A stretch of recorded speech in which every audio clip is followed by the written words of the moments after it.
আলাইকুম, ইশরাত কিচেনে স্বাগতম। তো আজকে নিয়ে আসলাম ক্ষীর রেসিপি।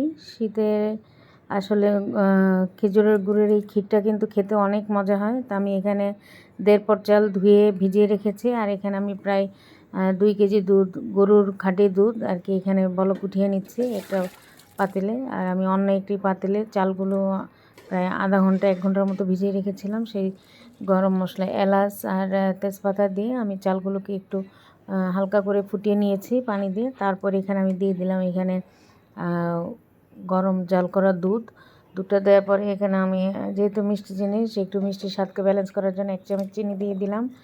আর অন্য একটি পাতিলে আমি এখানে খেজুরের গুড়টাকে একটু পানিতে গালিয়ে নেব।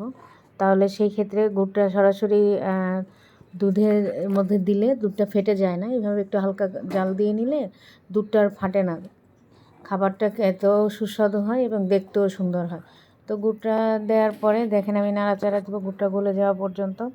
মিষ্টিটা অবশ্যই আপনারা যে যার পছন্দ মতো টেস্ট করে নেবেন। তো পরে আমি আরও 1/2 লিটার দুধ অ্যাড করেছিলাম, কারণ চালটা যখন পুরোপুরি ফুটে ওঠে এটা কিন্তু যে লিকুইড অবস্থায় রাখলে একটু ঠান্ডা হয়ে গেলে একটু থকথকে হয়ে যায় আর কি।